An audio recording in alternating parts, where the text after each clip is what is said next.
Нәрестенің соңғы хаты. Интернеттегі уақиға тикарланып, бала тілінде жазылған. Мен дүнияға келгеннен бастап, ата-анам ұрды ырасы. Her күн жүрдім көзімді жаслап, бір күлместен кетіп барам. Мектепке де бара басадым, тым жоқ еді, бірақ достар. Достары көп болды басқан. Мен дос таппай кетіп барам.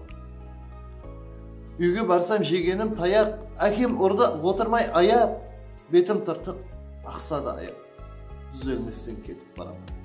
Әке шешем қойса майырып, классластар қойды айырып, бала болып жүрмей жайылып, көп арманда кетіп барам. Тек түсініп қайғымды ұстаз, кеуілімді көтерер біраз, қыс кеуілімде болмай бәхар жаз, мұз тәркінде кетіп барам. Науғасланды бір күн жүрегім, бірақ айтпай бұны жүр едім, білемен ғой ұрып сөгірем, сол кеселде кетіп барам.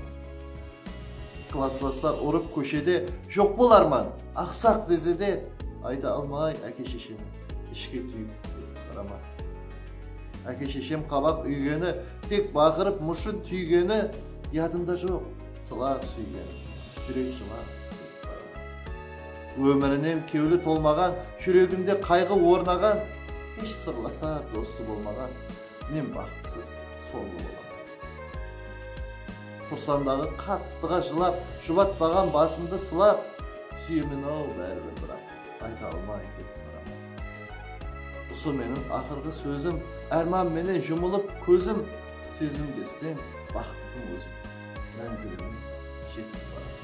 Құрметпен Әлішер Өтемұрат.